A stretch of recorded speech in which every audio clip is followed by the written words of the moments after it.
Broadcasting from the Bayou State and all around the Gulf Coast and streaming nationwide. This is the C.L. Bryant Show. Good evening, everybody, and welcome to the C.L. Bryant Show. I am C.L. Bryant, and I want to thank all of you throughout the fruited plains of the greatest nation on the face of the earth, the greatest success story the world has ever known, for joining us here today. And want to tell you this, that you folks in southern Arkansas and East Texas, you listen religiously, and I want to thank you as well. Also throughout the Gulf Coast and streaming live throughout our nation, all of you, send me your cards, your letters, text, emails. I really do appreciate it. We have become one of the most popular, if not the most popular talk show in this region, and I certainly do thank God for that. Today, Matthew Boyle, who is the political editor and editorial staff writer for Breitbart, is going to be on with me. He was trying to get my buddy Steve Bannon, but he's busy with the president-elect of the United States now, and he couldn't come on. I think we can understand. But he will be on with me here in days to come. Steve Bannon, the person who all of the attention is going to now because they're trying to paint my buddy as a racist. He's just not. We're going to talk to Matthew about that. And I have a clip for you that I want to play that my last interview with Andrew Breitbart, I want you to hear it because it will give you an idea about his legacy and who he was as an individual and the mantle that Steve Bannon now wears himself as the chief advisor to the president-elect of the United States. And also coming up will be Trevor Loughton from New Zealand. He is a filmmaker, also an author. He is involved in a project called Enemies Within. Enemies Within. He spends a lot of time here in America, and it's always good to get the insight of those who are on the outside but are looking in and sometimes participate with us inside here. Trevor Loughton will be coming up. And then finally, one of the electors from Florida is saying that there are people who's actually approaching the electors, those of the Electoral College, who actually go and solidify the vote once the Electoral College votes are all taken in. She's one of those electors. Her name is Dina DeCamp. She's going to be here with me also in the show. I'll be taking your calls at the 6:30 hour as well. I want to thank all of our sponsors, from Bailey's Fine Jewelers down to our friends at Aiken's Nurseries, all of them in between. I want to thank you, and I'll be giving you some special shout-out here as the show goes along. But I want to thank all of you for being there for us over nearly going on 3 years now. Going on 3 years, our show has been on the air, and I thank you for the phenomenal success that we have enjoyed. Now, the big issue that is flooding the news right now is this immigration thing. I told you it would. A few days back, before this ever got really rolling, with everybody popping out of the woodworks talking about our nation is a nation of immigrants, and that's a tired argument. We're going to put it to rest, hopefully, in some minds tonight. Going to put it to rest. Because, yeah, all nations are a nation of immigrants. Every one of them.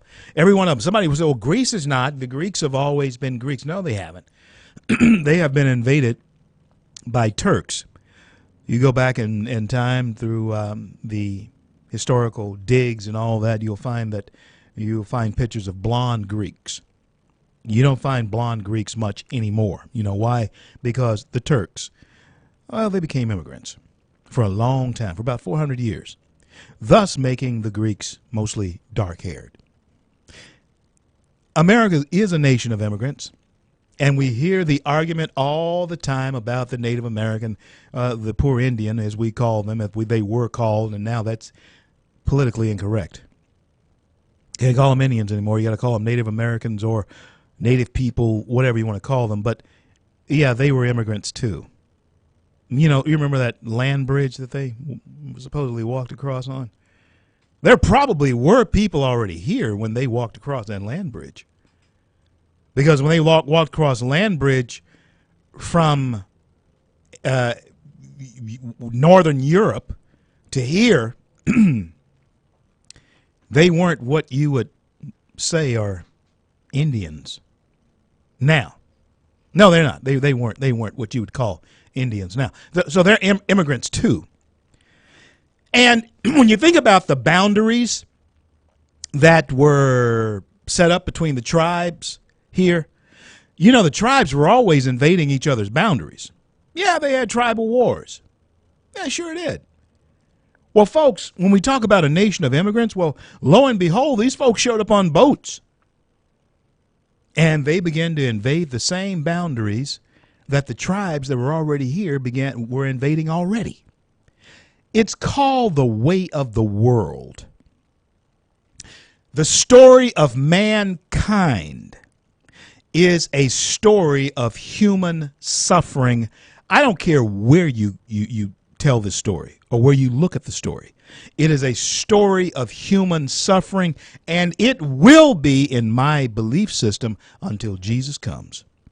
So, all the bleeding heart liberals, all the progressive liberals who are trying to make you feel guilty about feeling guilty and make you feel guilty about wanting to protect your boundaries that many other peoples around the world did not have the strength to do. Tell them to take a flying leap.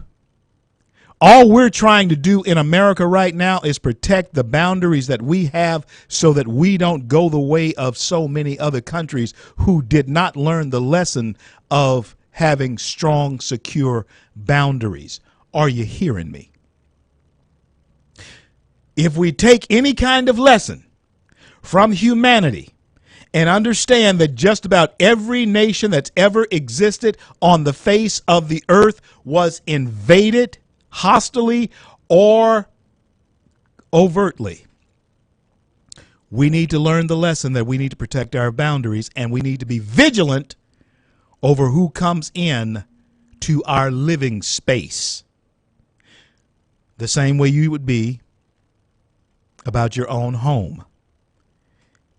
That's the way we should be about our homeland, which is America. I don't care how you got here. Doesn't matter if you came here on the Mayflower or if you came here, your ancestors came here in the hulls of slave ships like mine did. Let me tell you something. This is home now. And for me and my family, it has been home for a long, long time. Hundreds of years. A little bit over 200 years for my family. I can point to the property down there in Grand Cane that my relatives got from the old slave master 150 years ago, once they left slavery. Yeah, it's down there. I'll be back in just a few minutes. Don't go anywhere.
CL, back with you on this Wednesday here in the jeweled cities of the Arklatex, Shreveport, and Bossier, streaming live throughout the greatest nation on the face of the earth, the greatest success story the world has ever known. I want to welcome you folks in Wilmington, North Carolina, as well, to thank you for bringing us into your family at WLTT. And before I bring on our next guest, Matthew Boyle, who is the new political editor there at Breitbart. And I want to play this clip for you. It's the last interview that I did with Andrew Breitbart, and then we'll talk to Matt. What I want to be known as the guy who was awakened from a sleepwalking liberalism by a man by the name of Clarence Thomas, who stood there in a dignified manner as they tried to destroy him, yet he wasn't destroyed. And I want the Democratic Party and liberalism, I want my professors at Tulane and the humanities departments to know that they tried to brainwash me to side with liberal Democrats in order to attack those that disagreed. And I want my legacy to be that they know that they screwed with the wrong guy. In the United States of America, you have the right to think freely. You have the right to be whatever you want in this United States. And the idea that the Democrat media complex would tell you that you are a slave to an ideology, to a mindset, that if you don't abide by it, we're going to punish you severely. That's as un-American as anything that I can possibly imagine. I don't care if you would agree with me or disagree with me on policy. What I care about is that you have the freedom in this country to live your life as a free, rugged individualist. And I am at war with anybody that would tell you that you don't have a right to be a free man. Andrew Breitbart, thank you, man, for you. being here with me today. Thank you. That was a friend, the late Andrew Breitbart, and joining me is Matthew Boyle. Matthew, thank you so much for being here with me today. Hey, Reverend. I couldn't have said it any better than Andrew did right there. Thanks for having me. Well, man, it's always good to see you. I run into you sometimes when I'm doing Freedom Work stuff, and it's always good to see you. And now your boss, Steve Bannon, has really made us all proud.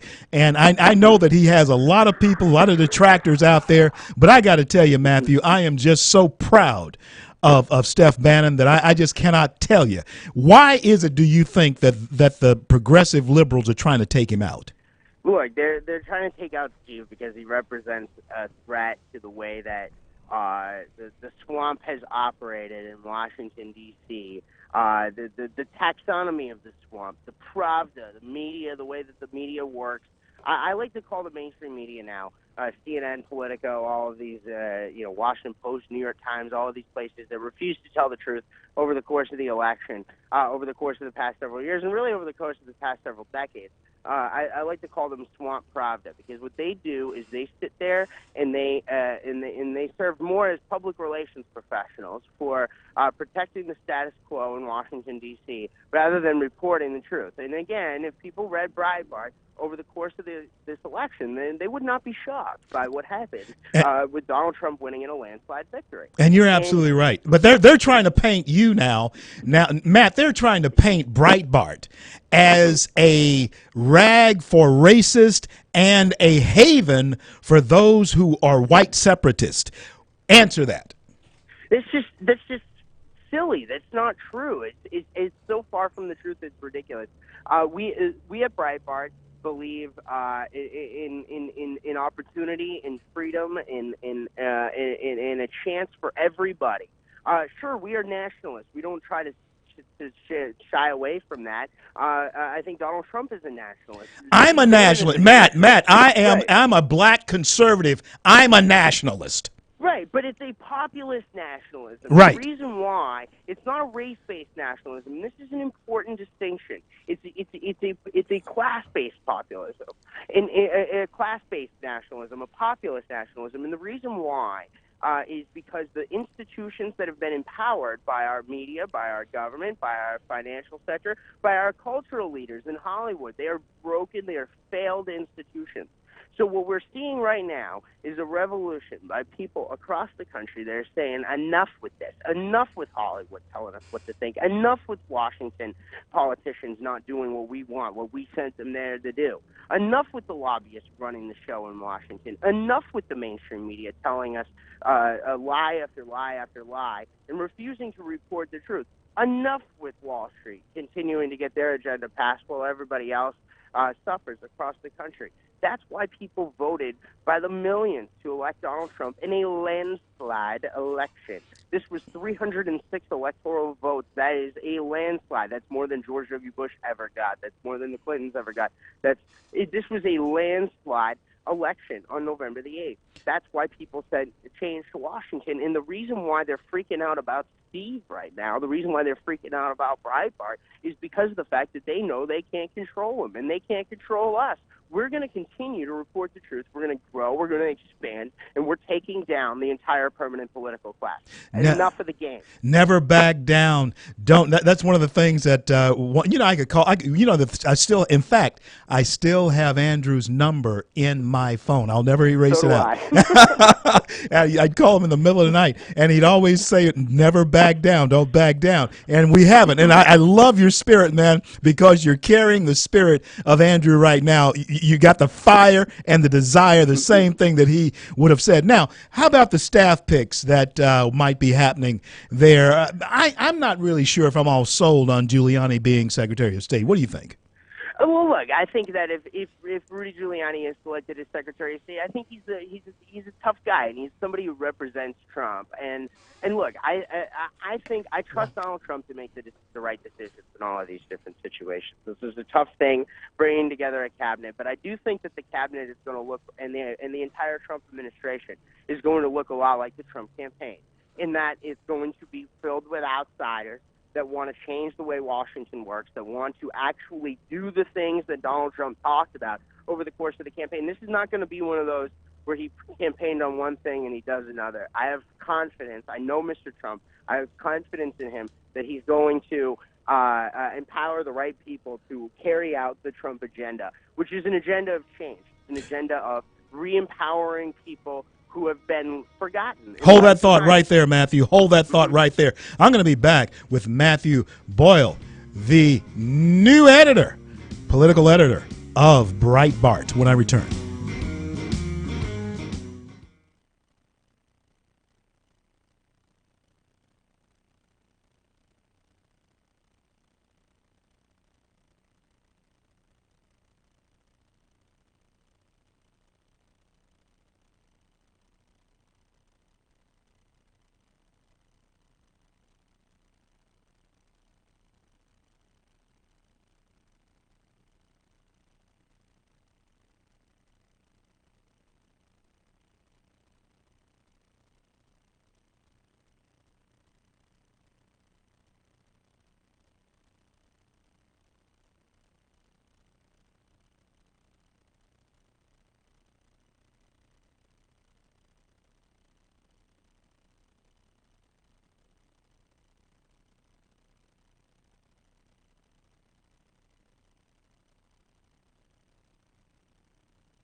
CL. Wednesday here in the jewel cities of the Argotex. And of course, we're streaming live throughout the great nation of America. And on the line with me is one of our native sons, Matthew Boyle, who is the political editor for the premier hell-raising publication in the country, and that is Breitbart. And I've been associated with them for a long time now. And Matt, I want to ask you this, and I know that you can answer this question. Breitbart was on the Trump train early, and a lot of grassroots people, Tea Party types, who weren't necessarily behind Trump, they gave Breitbart a lot of blues about that. What did you all see over there in this candidate?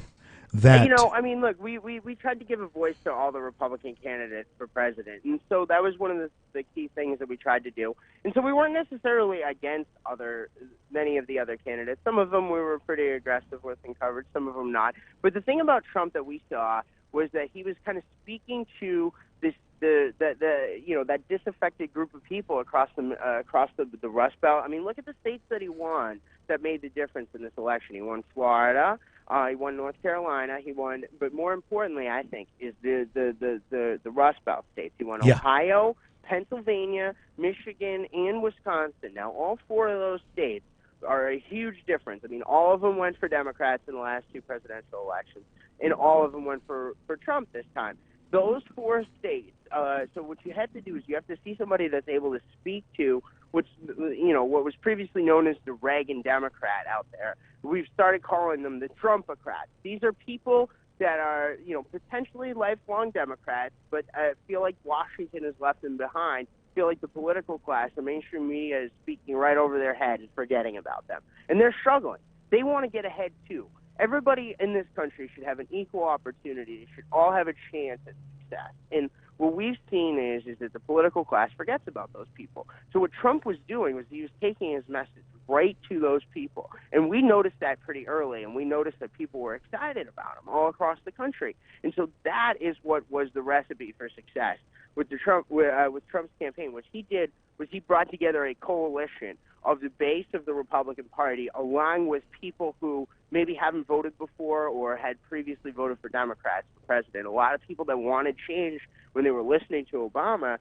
Obama never delivered that change. He failed. Matt, Obama was a failure. This immigration question is not going to go away. Now, looking into the future, how is Breitbart? I know how you feel. I know you feel the same way I feel about it. But now you have an opportunity, I think, as an organization. You have an opportunity now to actually blow up and actually become something much bigger than you already are. How are you guys going to go forward with this?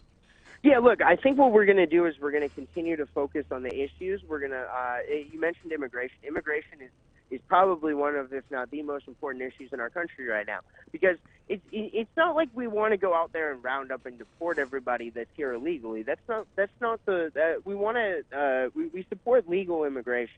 But ultimately speaking, what we have to do is we have to look at our immigration policy, and at all of our policies, and this shines through especially on the policies of immigration and trade, is we have to look at these policies through how do they help or hurt Americans, and we have to look at the effects on the American worker, those people throughout that Rust Belt there in Pennsylvania and Ohio and Michigan and all throughout the country. How do these policies affect them?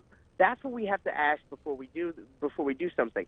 Our focus shouldn't be on helping or hurting people that came here illegally. They aren't citizens and they aren't supposed to be voting.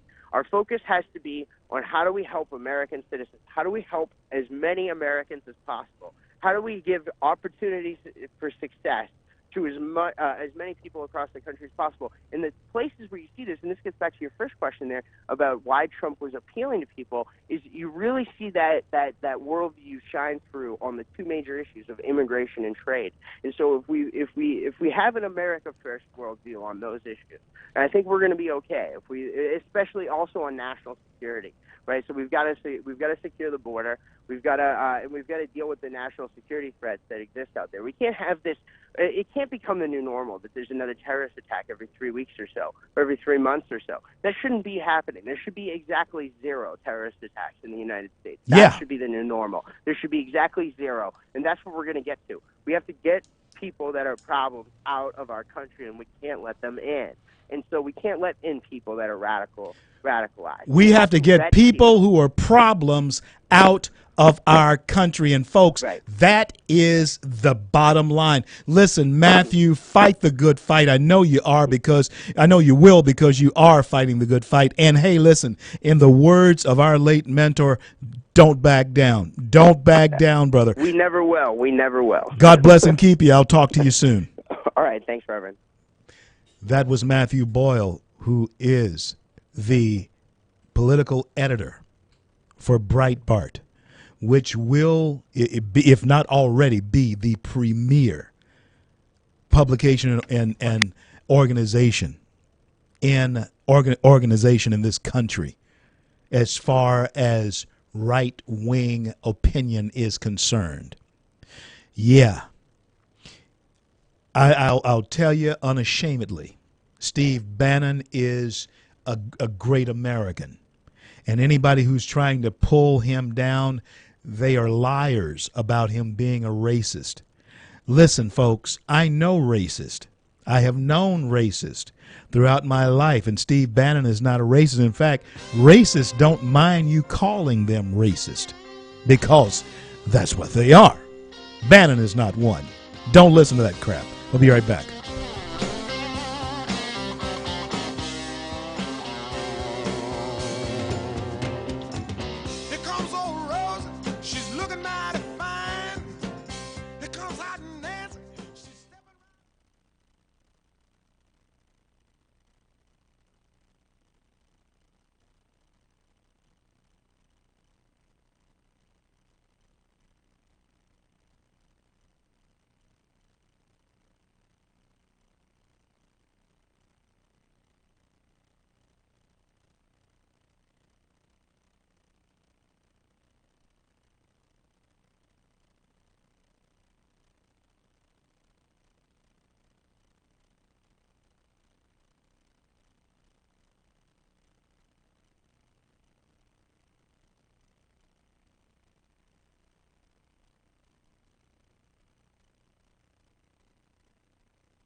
Broadcasting from the Bayou State and all around the Gulf Coast and streaming nationwide.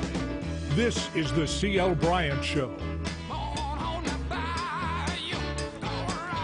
Some years ago, there was a newscaster here by the name of Robert Ashley. He worked for then what was called Action 3 News. Action 3 News is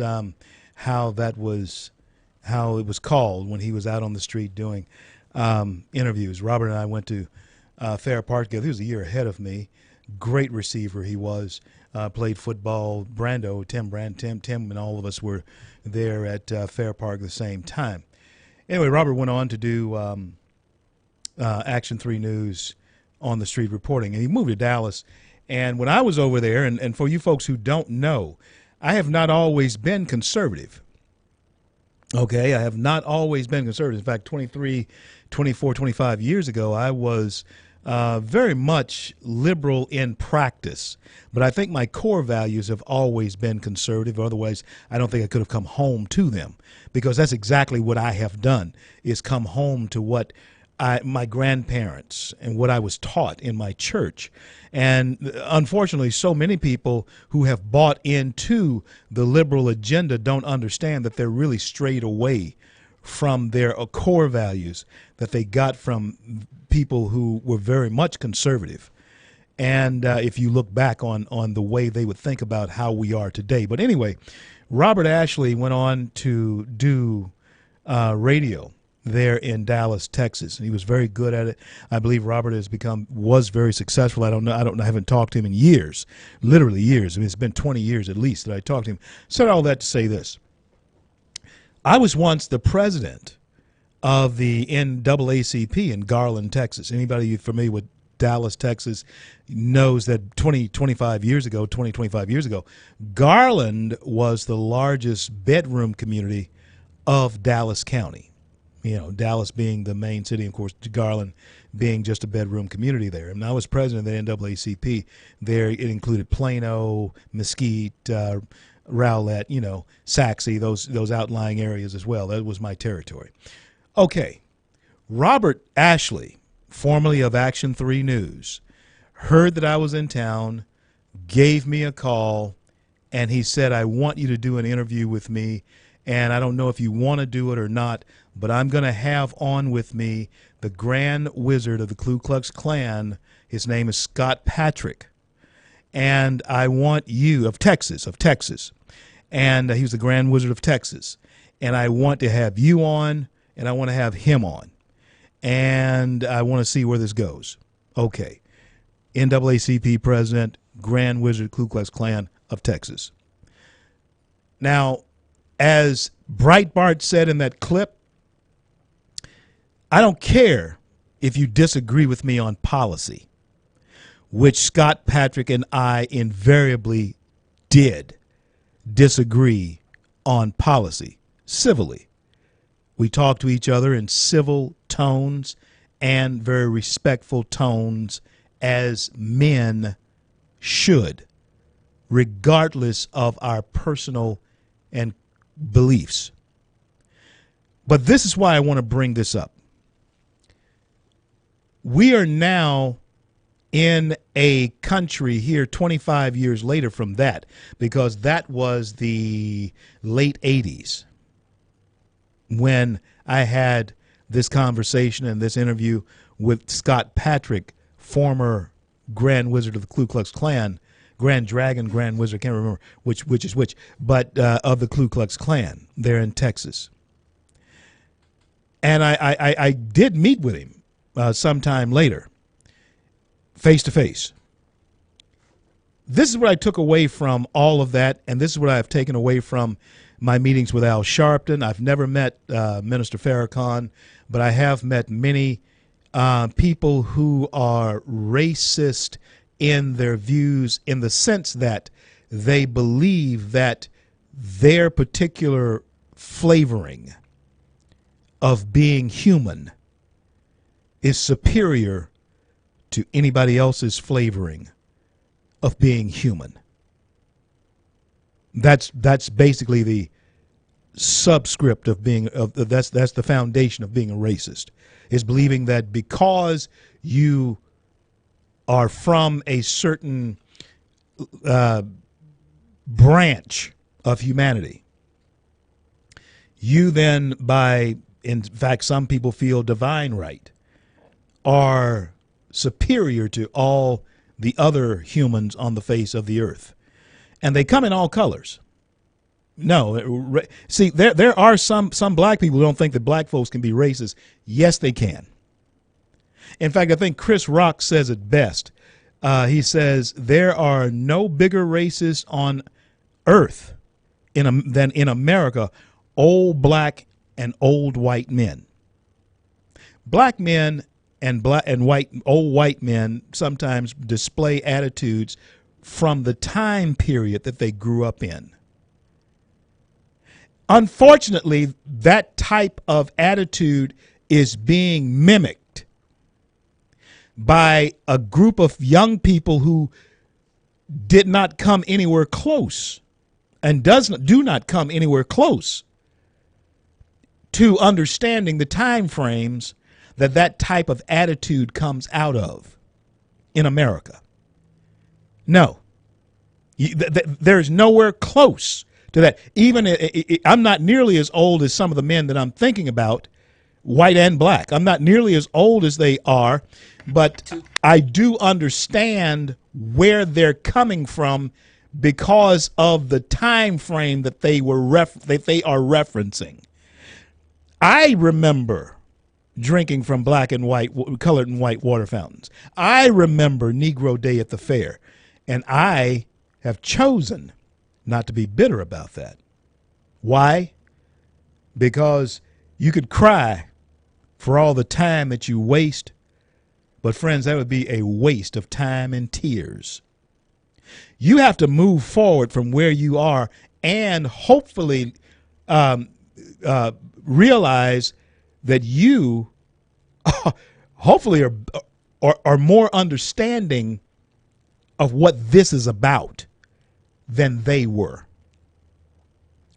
Now, back to Scott Patrick. And I may have to take this up. It was a long story.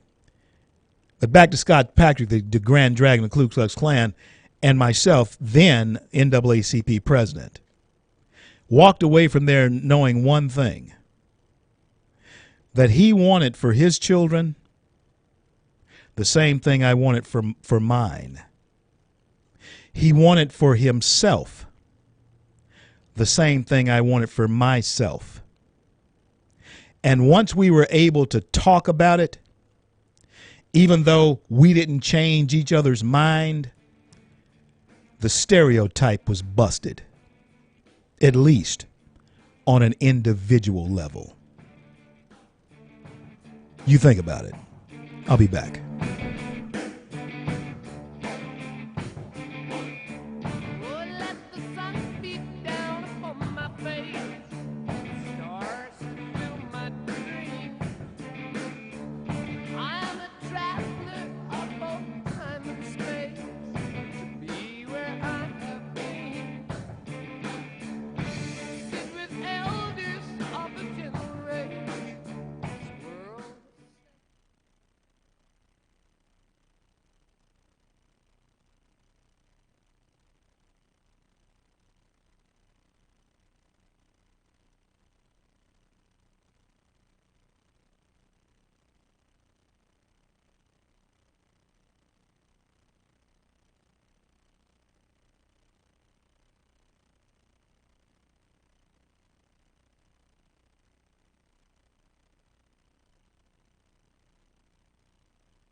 CL, back with you on this Wednesday, streaming live throughout the fruited plains of the greatest nation on the face of the earth, the greatest success story the world has ever known, and that is America. This is the C.L. Bryant Show. Want to welcome aboard our friends there in North Carolina, Wilmington, North Carolina. Thank you for bringing us into that WLTT family, 1180 there in North Carolina, and throughout the fruited plains, Gulf Coast, Arkansas, Texas, East Texas, right here close to us. Thank you, folks in the Arklatex. Joining me now is a gentleman that I met some years ago at a screening of my film, Runaway Slave. His name is Trevor Loudon. I believe he is native to New Zealand, which is a beautiful country. And he has now done a movie of his own. It is called The Enemy Within. And I want to welcome, for the first time to this show, Trevor Loudon. Thank you so much for being here with me, brother. Look, thanks for having me on, CL. It's great to be here. Listen, tell us about The Enemy Within, and in particular, how does the Muslim Brotherhood fit into that enemy? Well, it's the enemies, plural, and it's because there's lots of them. But the Muslim Brotherhood operates. The Muslim Brotherhood was kicked out of Egypt in the 1920s for being a terrorist organization. And then they spread throughout the Middle East. They got hooked up with the Soviet KGB, who gave them a lot of training. They came to America in the 1950s and set up a number of front groups like the Muslim Students Association. Later on, they set up CARE, the Council for American Islamic Relations, the Muslim American Society, and dozens of others. So this terrorist group basically operates legally in the United States through multiple front groups who have all sorts of contacts with your State Department, your executive branch, and a whole bunch of your congressmen. And this is the organization, the Muslim Brotherhood, that spawned Hamas and Al-Qaeda and indirectly ISIS. All of those groups are terrorist groups, but the parent body is allowed to operate openly in the United States and work with your congressman. What type of political clout do they actually wield? I mean, sure, there might be some who are engaged with some congressmen. Some might say maybe it's neighborhood stuff. How deep does this go? Look, very, very deep. Look, I'll give you one example. Several Republican congressmen and Senator Ted Cruz in the Senate have been pushing the Muslim Brotherhood Terrorist Designation Act, which would basically outlaw the Muslim Brotherhood in America as it is outlawed in many overseas countries. Now, you have members of the Judiciary Committee of the House of Representatives working to shut that down, and I'm talking specifically about John Conyers, the Democratic chairman, Luis Gutierrez, who's from Illinois. Both of those people have long-time communist backgrounds and long-time connections with the Council for American Islamic Relations and other Muslim Brotherhood front groups. These people are working to protect the Muslim Brotherhood in your Congress and make sure any investigation into them gets shut down and any law that would attack them gets stopped. So they are basically agents of the Muslim Brotherhood in your Congress. Take us through Enemies Within. What are we expecting to walk away with? Well, what we say is this. If you apply for a job in the federal government, whether it's to drive a school bus or work in the Department of Agriculture, you need an FBI background security check. You need to be checked out and vetted before you get the job. If you stand for Congress and get elected and you serve on the Homeland Security Committee or the Armed Services Committee or even the Intelligence Committee, you need nothing. Zero. No background check whatsoever. And what we're saying is there's at least 100 members of your House and 20 members of your U.S. Senate, who are, including Tim Kaine, by the way, who are so enmeshed in neo-communism, socialism, or Muslim Brotherhood front groups, they couldn't pass an FBI background check to sell you stamps at the post office. Wow. They are basically working on the other side, working for the other side in your Congress, and you're paying their salaries. Wow, that is deep, man. That is really, really deep. Now, where do we go? How can we see it? Tell us that before we continue with our conversation. Well, look, do you have a link to it on your website? I'm not sure. Well, we certainly can create one. Yeah. Look, you just, I think, go to your website and go there, or you can go to Vimeo, Enemies Vimeo online and what is it, Amazon online. You can see it there. Fantastic. I will. It's out there. Now, my people handle the website and all. It's probably there. I just haven't seen it. But folks, go to TheCLBryantShow.com, TheCLBryantShow.com, and if the link isn't there, we'll have it up tomorrow.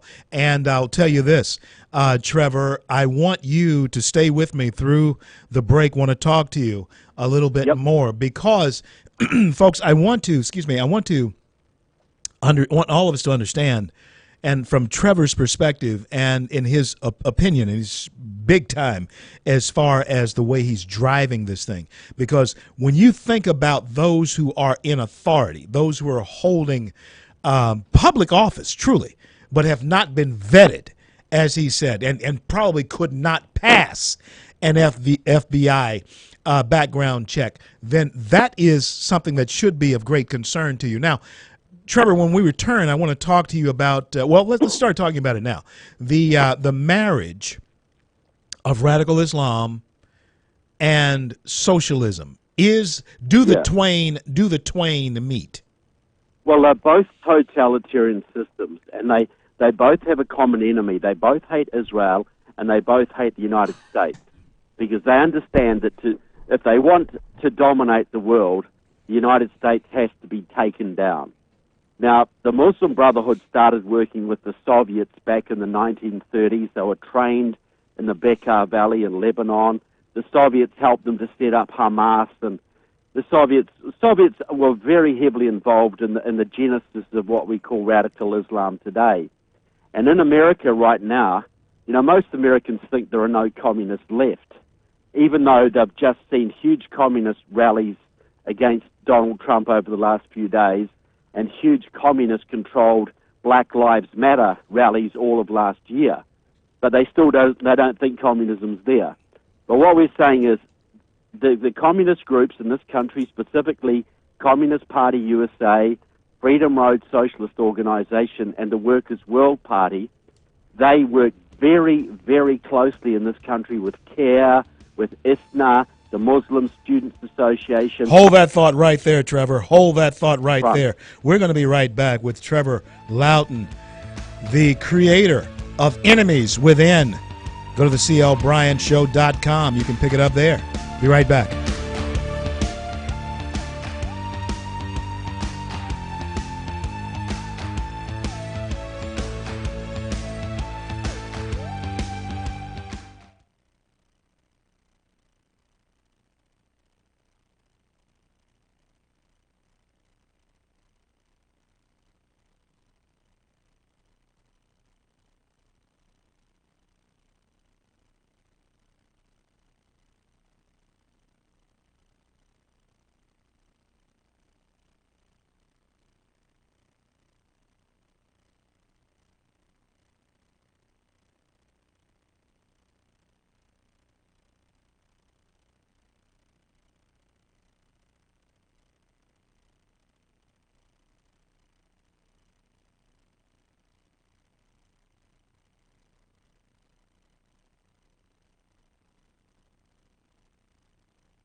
You're listening to the C.L. Bryant Show, the most listened to talk show in the Arklatex area at this point in time. And I want to thank you for making it so. All of our sponsors want to thank all of you.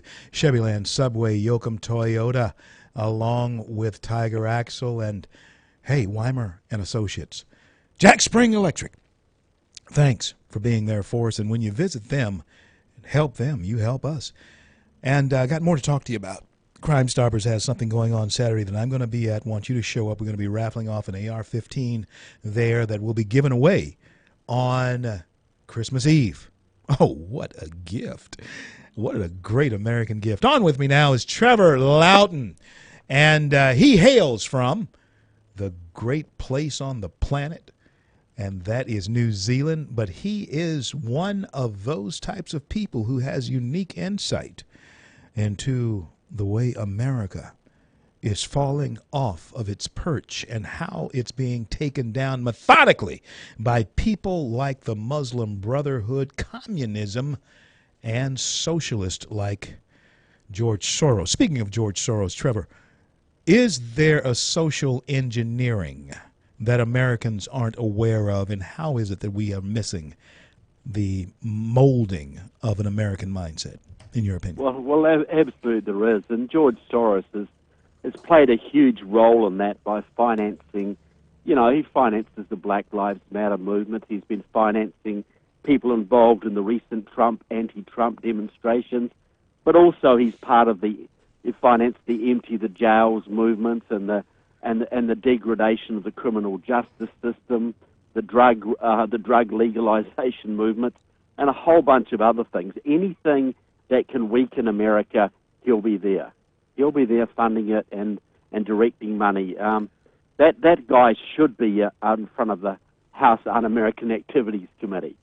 He should be subpoenaed. What is the end game? So much damage to this country. What is the end game for somebody like Soros, in your opinion? Well, Soros, I think Soros has always really worked at the behest of the Russians, right from a long time ago.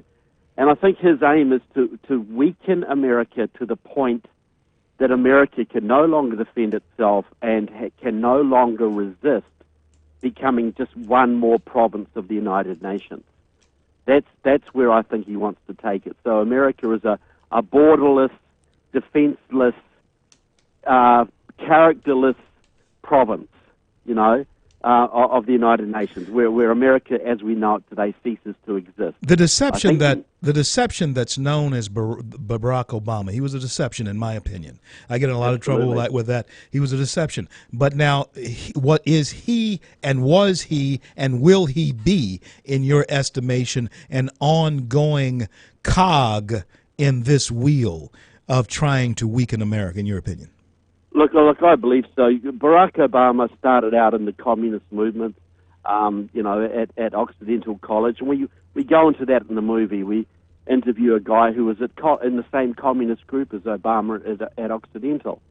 But I think the plan was Hillary was supposed to become president, and then she would push to make Obama General Secretary of the United Nations or some position like that.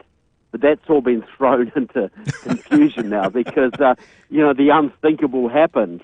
So I think Obama is royally annoyed in a number of ways because his legacy is in huge danger and his future is in huge danger. And if Donald Trump goes ahead and prosecutes Hillary Clinton as he should, I'm sure that will lead to Obama as well. So these are people who could well do jail time. They certainly deserve to. Yeah, they certainly deserve to. I think he'd be freaking out right now, to be honest. Probably is. You can see it in his body language, his facial expressions. You can see that he's absolutely miffed. I'm one of those who feel as though that as long as you have the mindset in Washington that you do, you'll never bring Hillary to justice, and certainly you'll never jail the first black president of the United States. I just don't see it happening. But if it could, justice will be served. Yeah, it would be great. And with Donald Trump, you never know what might happen. But certainly, I think the pressure should go on to shut down the Clinton Foundation completely, and anybody involved in criminal activity, which be a bunch of them, I would say, should go to jail. Let me Very, very ask you simple. this. Let me ask you this, Trevor. You're hearing now and seeing more of the ugly face racism in this nation. How does that divide? How does that divide and conquer? Well, let me ask you this: is that a divide and conquer method of the left? Because obviously, it's not the reality that it was in the 20s, 30s, 40s, 50s, and 60s in this country, but yet it's the flames are being fanned again. What's the end game there? Yeah, well, absolutely. Now the organization, look, if you look at Black Lives Matter, that was set up by Patrice Cullors, Opal Tometi, and Alicia Garza. All three of them are close affiliates of the Freedom Road Socialist Organization, a Maoist organization which aims to divide America on a racial basis. It is a communist strategy. What they want to do, and that's why they were involved in electing Chokwe Lumumba as the mayor of Jackson, Mississippi, a couple of years ago. Yeah. Now they were right behind him, and the plan is to inflame the black populations of the southern states to break down what they call the new Confederacy, the sort of the Republican stronghold in the southern states. And they're pouring people into Tennessee, into North Carolina, into Louisiana, into Texas, all of the Florida, all of the southern states, to basically try and make those states go blue. Yeah. All of them. And if they can do that, that's game over for the GOP. You've got a Democratic one-party state controlled by the Marxists. It's amazing. They're completely using race to divide the country. They are completely 100% behind the Black Lives Matter movement. It's a 100% communist operation. There's not a hint of doubt about that. It is diabolical in the way it is being used. And folks, I encourage you, pardon me, to go to Trevor Loughton. That's LOUDON.com, TrevorLoughton.com, and to TheCLBryantShow.com and get a hold of Enemies Within. Trevor, I want to thank you for being on with me, brother. I got to have you back real soon. Yeah, look, I'd love to, CL. I saw you speak in Dallas a few years ago, and I was mightily impressed with your passion and vigor, and it'd be great to be on again. We'll hook up. Thank you, man. Okay, thank you. Bye-bye. Back in a minute.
CL back with you on this Wednesday. It's Wednesday. We're midway through the week. This month has gone by faster than I can't even imagine this being the middle of the month. We're past the middle of the month. Thanksgiving's next week. Jay, Thanksgiving's next week, man. That is amazing. Coming up at the top of the hour will be right after the top of the hour will be Dina DeCamp, Florida Federation of Republican Women, will be on with me. Now, 320-5335-318, 320-5335, 318-320-5335 is the number to call. I'll open up the phone lines now if you want to talk to me. But we just had on Trevor Loudon from New Zealand, and Trevor gave us some insight here into something I really want to discuss with you, and this is this, and it is this. Yes, Hillary Clinton was supposed to win the presidency, and I do believe that he is right when he says that her job would then be to appoint Barack Obama as the Secretary General of the United Nations. Thus, you have the coup de grace, and America then would continue to be weakened and become just one of the other pawns of the United Nations. But as I spoke to you, and I've told you, and I know that those 90% of you must realize this, that the Republic was saved from that. We were saved from that. But let me tell you, there is still a very diabolical method that is being employed in America right now, and you got to be on guard against it. You got to be vigilant against it. Like Thomas Jefferson told us to be, the price of your liberty is going to be eternal vigilance. You got to watch out for this. Let me show you what happened in Dallas, Texas just a couple of days ago. In a Chili's restaurant on Veterans Day, you had veterans who were going to be eating free. You had a black veteran there with his service dog who had on his service dog vest. He had on his hat that told about the campaigns that he was involved in. It was obvious that he was a veteran like any of the others. This is the scenario that went on in that restaurant that CNN has picked up on and is fanning the flames of. This veteran, his name is, let's see if I have it here, Ernest Walker, was indeed confronted by someone who called themselves a Trump supporter. Check this out now. Check this out. The Trump supporter came up to the veteran, the black veteran, and questioned whether or not he was really a vet. This brought in the manager of the Chili's, who actually took away the food of the veteran who was there with his service dog. This ties into what Trevor Loudon was saying about creating racial tension in this country. Now, this is the odd part about all of this. This boiled down to the manager and the person who is the soldier, who was actually a soldier, done tours. He's retired, done tours. But he had a service dog there, post-traumatic stress, whatever. He had the service dog there. Now, the supposed Trump supporter who started all this vanishes. He disappears. But they blamed this confrontation. Do you see where I'm going? They blamed this confrontation on a supposed Trump supporter who was supposedly treating this black veteran in a bigoted fashion. And granted, this would have been and is a bigoted type of situation to single him out like that, but I'm telling you, it was by design. It was by design. The Trumps, don't you know that George Soros's money can buy a lot of supposed Trump supporters to start trouble in Chili's and wherever they want to start it just by calling them Trump supporters? We're not stupid. I'm a Trump supporter.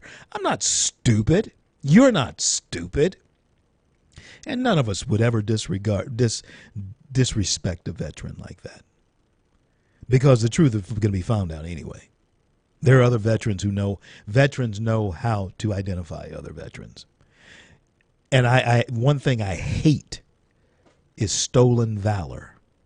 I hate anyone to pretend they were in the military when they weren't. I'll tell you that I am proud of my great-grandfather, my grandfather, and my father, all three of them who wore the uniform, but I will never pretend to you or even act like I have worn the uniform, because I have not. That is stolen valor. And if any of you, I run into anybody like that, you stay out of my way, because you are a target of my ire if I find out you're lying. This man was not lying, but the news media, the liberal news media, is trying to create a narrative here about people who voted for Trump. And they're trying to paint people who voted for Trump as people who are either delusional. In my case, I'm supposed to be delusional because I happen to be a black conservative who supported Trump. Or you're a racist or a bigot because you supported Trump. And they can't stand it. I'll be back with Dina DeCamp after the top of the hour, but I'll continue with this conversation when I return.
Yes, there is a design to create racial tension by any means necessary, even if it means accosting a veteran who happens to be black in a Chili's restaurant in Dallas, Texas, by a phantom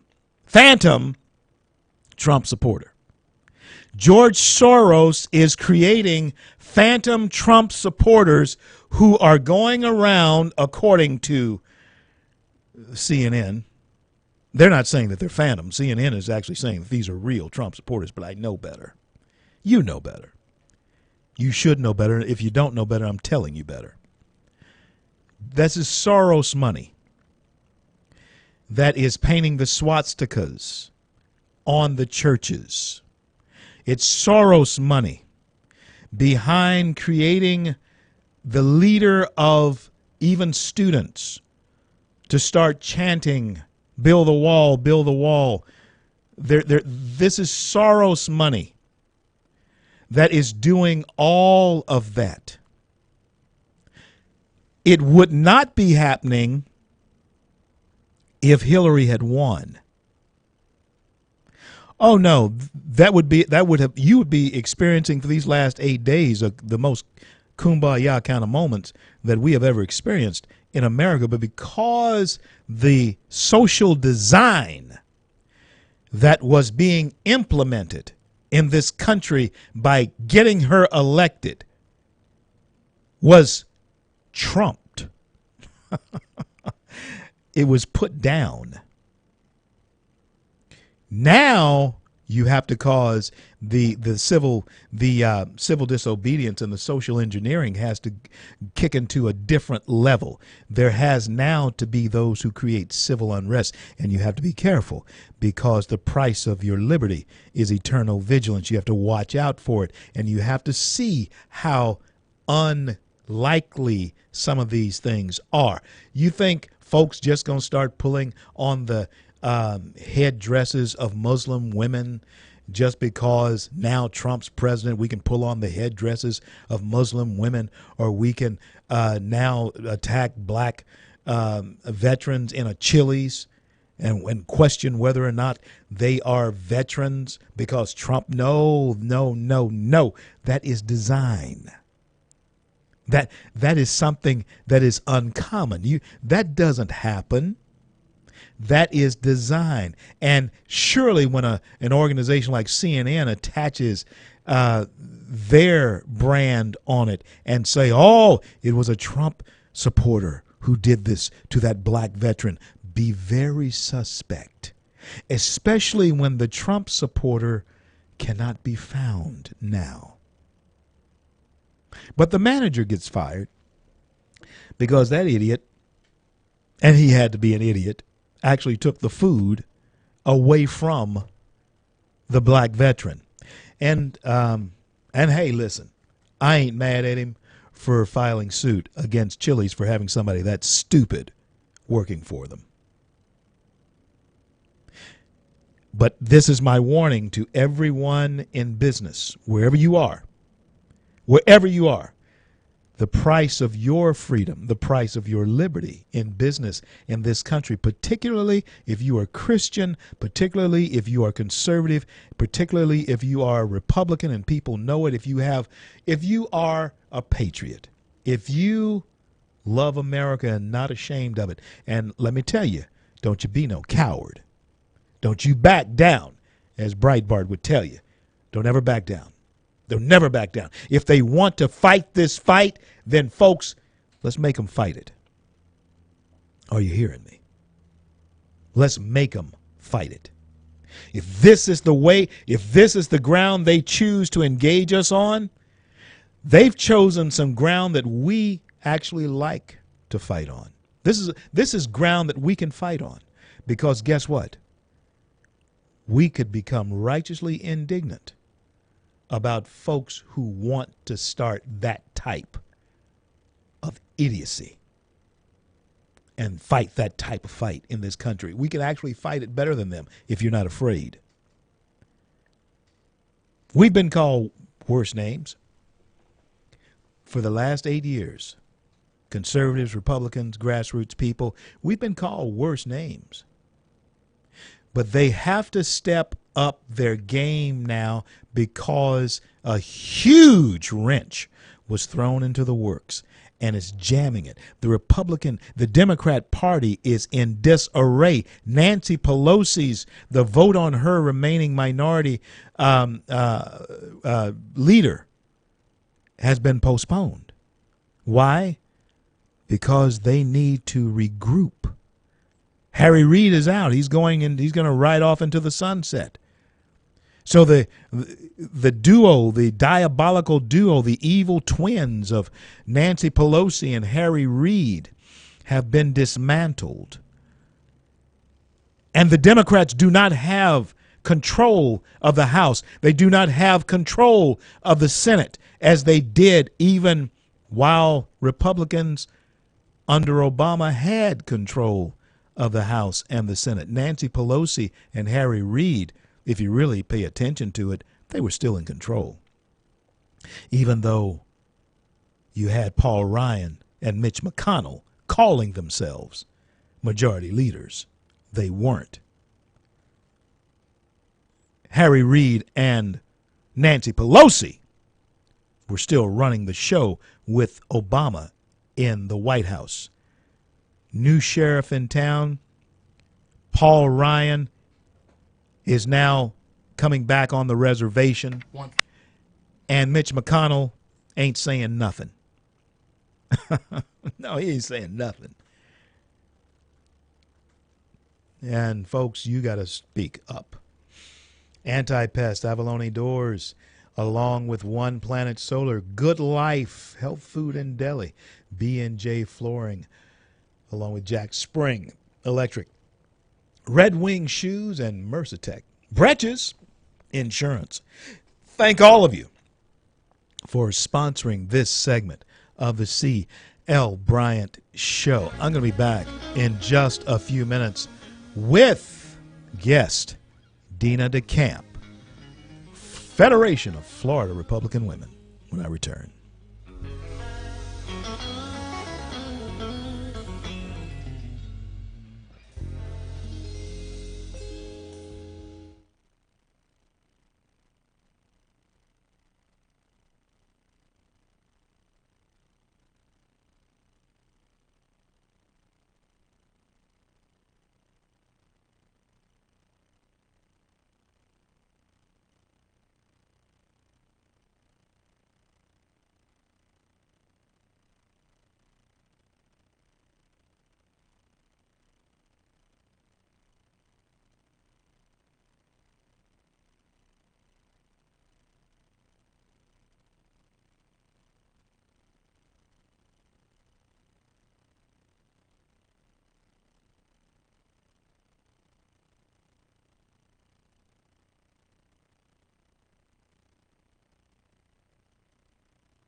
Broadcasting from the Bayou State and all around the Gulf Coast and streaming nationwide. This is the C.L. Bryant Show.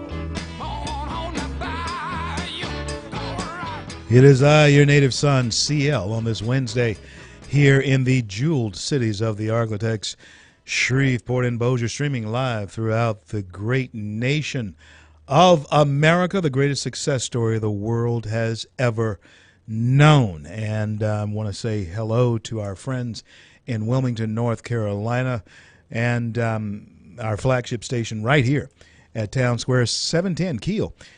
We want to welcome all of you in Southern Arkansas and East Texas aboard as well. Thank you for coming along with us these last 2 hours on this journey. And we're on the home stretch now with Dina DeCamp, who is with Florida Federation of Republican Women, and she is a Trump Electoral College delegate. Dina, thank you for your service to our nation as a delegate. Welcome to the C.L. Bryant Show. Hi. Hi, how are you? I'm doing well. Thank you very much. I'm really glad that you are there with us tonight. And Dina is with the Florida Federation of Republican Women, a Trump Electoral College delegate, and she is a daughter of our nation. Dina, there is a bunch of hoopla going on right now about electors like yourself wanting them to change or their vote. What is that about? Tell me. Well, I have to tell you, the convention is coming back to haunt me because I'm having people email me telling me to vote my conscience, very similar to the way the Ted Cruz people, wow. Right. So they're telling me to vote my conscience, but between the hours of 4 o'clock this afternoon and 5 minutes to 8, I have received 29 emails from all over the country giving me a list of all the terrible things that Donald Trump is going to do to our country. And I know you're going to find this highly amusing because I know it's already been debunked that Trump's kids are going to get national security clearance. Yeah. It just one after, they're telling me all the reasons, but the main thing they're telling me is telling you how bad our education system is. They think the only reason that the elector is there is to prevent somebody bad from being elected president. Oh, God. That's what they think. There is a design to cause social unrest, civic unrest, civil unrest in this country right now that all of us, Thomas Jefferson folks, remember, said the price of your liberty will be eternal vigilance. And Dina, I am glad that you are on guard against all of the lunacy that is going on. Have you ever seen it as rabid as it is at this point? This is terrible. When President Obama won his election, he told everybody, I won, you lost, get over it. Right. And I don't recall the Republicans rioting. I don't recall anybody being offered payment to go out and riot and break windows. I don't understand, except that somebody is not teaching our kids civics. I mean, I had civics when I was in school, so yeah. I think it's time that we went back and started teaching our kids about the American Revolution and about the Civil War and yeah. about how we became a great country and why we do the things we do in our political discourse, because without that, they are out there listening to everything the news media is telling them, and they're believing all of it, and it's scary. And the strange thing, Thanksgiving is next week, and a lot of us will have children coming home from college who've maybe been there for a semester, and they've been under the influence, maybe even the spell, of a very engaging professor or something of that nature. He might be a history professor, he might be a political science professor on a public school or a public institution campus, and you wake up and you realize that you are sitting across from a kid who resembles Karl Marx for some reason, who grew up in your house. And Dina, they are trying to affect this thing through our young people. There is a design to social engineer our young people, would you say? Yeah, we've seen it time and again. There is good news, though. Not all schools, I mean, here where I live, there's a liberal arts school, and there's a huge Republican club, college Republican club. And in fact, they were such a help during the Trump campaign. They were interning, they were volunteering. We have 2 colleges here that are like that, and then, we have a couple that aren't so much, down the road of conservatism. But there is, I guess what it happens is what they learn at home and how they're taught at home, and then if they hold to those beliefs when they go to school. Now, the importance of the Electoral College, I don't think, can be stressed enough. And when I come back, Dina, I want you to sort of give us a tutorial here in the time that we will have left with you when we return on the importance of Electoral College. And folks, now Dina is in Florida. I'm in Louisiana. We have 8 electoral votes here in Louisiana. Florida has 29 that were very much, Trump and Hillary both wanted those votes. But if there was no Electoral College, Dina's going to tell us the difference in her state's influence on this election as opposed to my state's influence on this election. I'm CL. This is the CL Bryant Show. We'll be back in just a minute.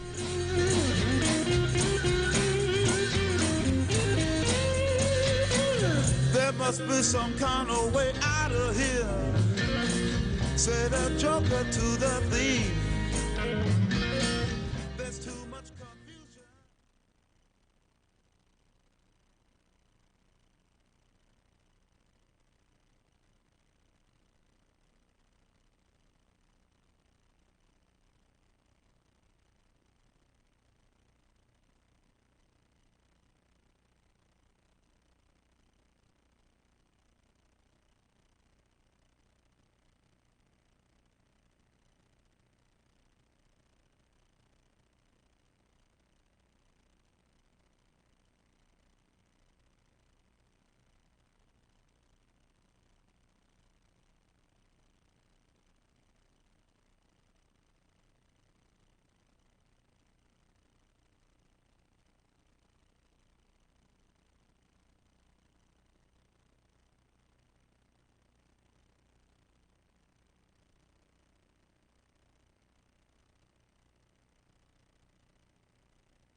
The sky is crying. Cannons and the tears roll down the street.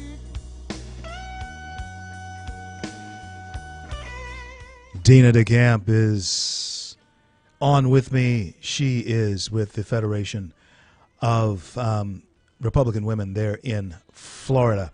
And Dina, again, I want to thank you so much for your service to our party, to our nation, because it was women like you and the backbone of the GOP. And you've heard me say this, all of you have heard me say this before. The GOP, the backbone of the GOP, has always been Republican women. And I think it is high time that they got their due and being recognized as such. Dina is an electoral college delegate for the Trump campaign, and I do believe she is going to cast her electoral vote for our party's now President-elect Donald Trump. But Dina, this is what I wanted you to address for our audience in the time that we have about 4.5 minutes, if you can squeeze it into that. Tell us about the importance of the Electoral College and the job that you have. Go ahead. Dina, can you hear me? I can. Okay. Tell us about the Electoral College and the job that you have. The Electoral College, as in the words of Mr. Trump, was genius. That our founders saw far enough into the future to understand that the way our country would grow, there would be urban areas that would be very large populations, and if they did not create a tool with which to prevent those population centers from being the only way that anybody could get elected, the rest of the country would be left out. So by creating the Electoral College, each state has to win the majority in order to be able to have electors for the incoming president, assuming the party that wins the White House. So in Florida, we voted Republican, the state went red, and that meant that the Republican electors would be installed if Donald Trump won the White House. So, and we have 29 electors. The Electoral College, then each state has their electoral votes, and they apply to whichever candidate wins the party of that state. So Florida went red. And if, in fact, Florida, New York, Texas, California, if we did not have, will we take into account those states I've just named? If, in fact, there were no Electoral College, then all a candidate basically would have to do was mop up in those big four states and places like Illinois as well, I guess. And that would not actually speak for we the people. The America would not have spoken like they did in Michigan or even New Hampshire or Vermont and places like that. They'd have no voice. Exactly. And so let me ask you this. When someone comes to you and asks you to consider this, not voting for the person who was duly elected president through the Electoral College, what are they asking you to do? They're asking, well, a couple of them asked me to vote for Hillary. One told me that I would only get a small fine for doing that, but the Hillary Clinton campaign would pay for it, and I highly doubted that. But what they're asking me to do is vote for anybody but Donald Trump. They told me to write in John Kasich. They can, well, you know what? If I wanted one of those people, I would have voted for him. I didn't want any of those. I voted for Donald Trump. He has my vote, and I am an honorable person. And when I was elected to be an elector in the state of Florida, I was elected because I was a Donald Trump advocate. So they're wanting you to bring the electoral vote down below 270. Yes. which would throw us all into major chaos in this country. And I think that is part of a design. Dina DeCamp, I want to thank you so much for the job that you're doing. I know you're going to fight the good fight because you are fighting the good fight. And we look forward to Inauguration Day on January 20th when we will inaugurate the 45th President of the United States with your electoral vote. Donald J. Trump, DJT. Thank you so much for being with me. Thank you so much for having me. I appreciate it. Have a great evening. Talk to you soon. You too.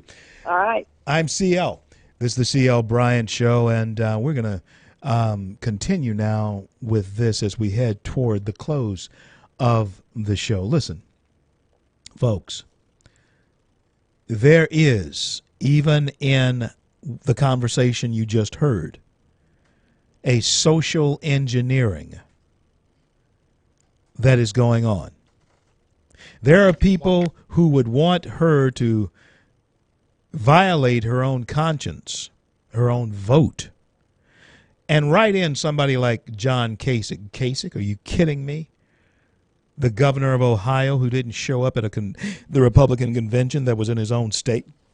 John Kasich, are you kidding me?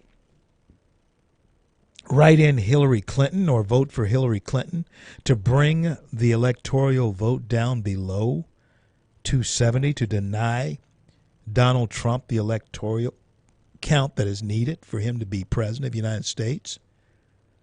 Do you see the design?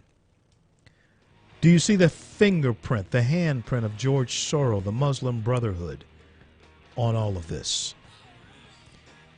We'll be back to close it out in just a minute. I'm CL.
CL back with you to close it out, and I'm going to take a quick call here because Socialist Stephen, who is a part of all of this disruption that's going on in America, is on the line. I got to hear at least what he has to say. Stephen, welcome back to the CL Bryant Show. What's on your socialist mind? Oh, I know you only got a minute. I just want to let you know I'm really excited today. I'm actually excited about the Trump president. Okay, what's the punch? What's the punchline?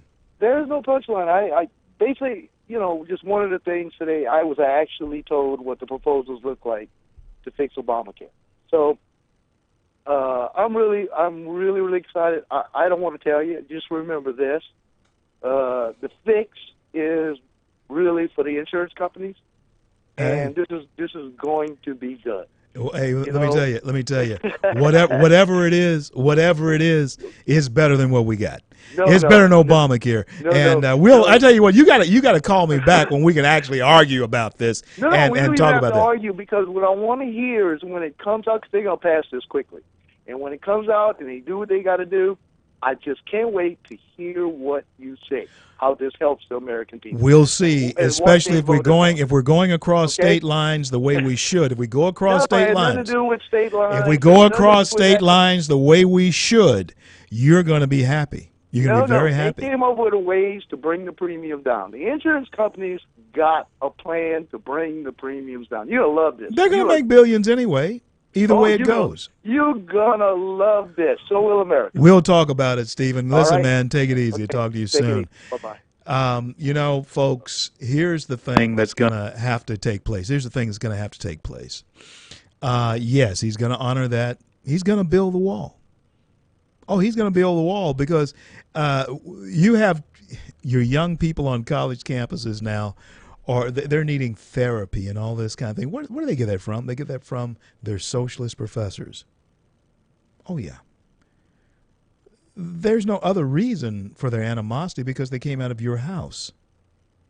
They came out of the houses. They have grandparents who have not, of course, there are some who, of course, were raised on communism. I mean, there are some, many in this country raised on socialist ideas. But that crop of young people who are coming out of college in the 2000s, after 2010, I'll tell you what, there's going to have to be mass education so that we can get it back. I want to thank God for bringing us to the close of yet another day, and I want to thank Him for our men and women in uniform who defend our right to speak our mind. And until I'm able to talk to you again, I'm CL, and may God bless and keep you all. Sacrifice to keep freedom alive, and to the families left behind, we'll stand by your side, and the bond will never be torn. For those who wear the uniform.